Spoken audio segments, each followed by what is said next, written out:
Jamie और Jennifer faith एक married couple थे। ओक क्लिफ टेक्सास में रहते थे। उनकी ज़िंदगी खुशहाल और आराम से गुजर रही थी, लेकिन ये सब कुछ एक ही पल में तब बदल गया जब एक भयानक वक्त उनकी ज़िंदगी में आया, जिसे सुन रूह तक कांप उठती है। Audio Jungle.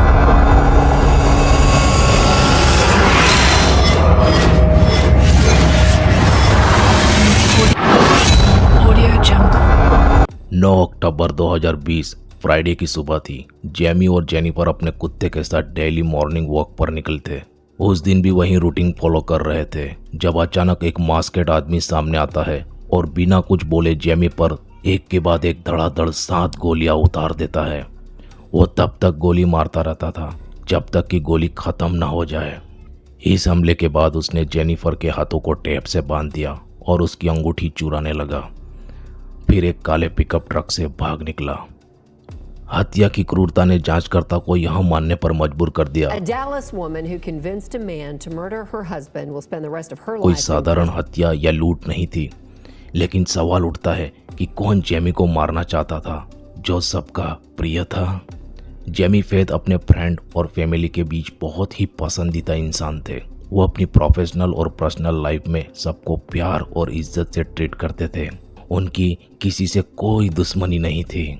इसीलिए पुलिस को ये समझना मुश्किल हो रहा था कि कौन उनके साथ इतनी नफरत कर सकता है कि उनकी जान ही ले ले। पुलिस ने इस केस की इन्वेस्टिगेशन शुरू की, लेकिन शुरू में उनके पास कोई सॉलिड लीड नहीं थी। जेमी एक ऐसे इंसान थे जिसे सब लोग पसंद करते थे, इसीलिए ये समझना मुश्किल था कि उन्हें कौन मार सकता है।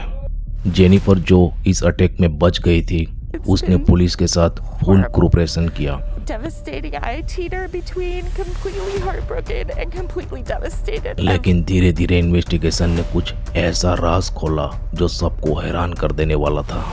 जांचकर्ताओं ने जब इस मामले की तहकीकात शुरू की तो जेमी के पड़ोसी और दोस्तों ने जेनिफर और उनकी बेटी की मदद के लिए कदम बढ़ाया। उनके लिए GoFundMe अभियान चलाया, जिसमें 60,000 से अधिक राशि एकत्रित हुई।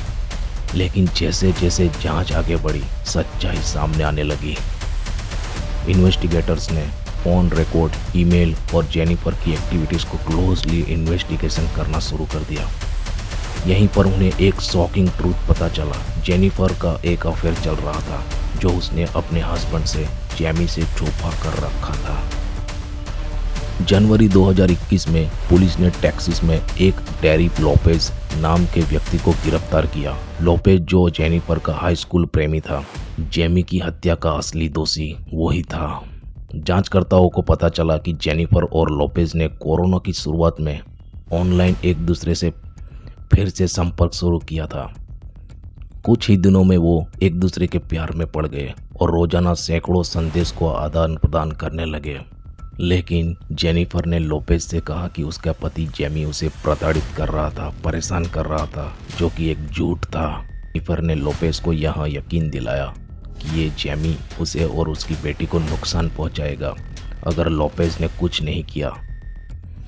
इस झूठी जानकारी के आधार पर उन्होंने जेमी की हत्या की योजना बनाई। अक्टूबर 2020 में लोपेज ने टेनिस से टेक्सास की यात्रा शुरू की, जेमी की हत्या कर दी। घटना के कुछ ही दिनों बाद जेनिफर ने लोपेज से कहा कि वह अपने ट्रक से टी स्टिकर हटा दे जो हत्या समय पर ट्रक पर था। जेनिफर और लोपेज दोनों को गिरफ्तार कर लिया गया। जेनिफर ने एक दलील सौदा कर लिया और उसे आजीवन कारावास की सजा सुनाई गई, जबकि लोपेज को 62 साल की सजा हुई।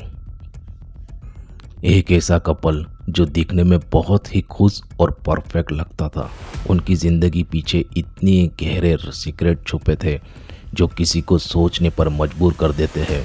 जेमी फेथ का मर्डर एक सैड और ट्रेजिक इंसिडेंट है जो हमेशा याद रखा जाएगा।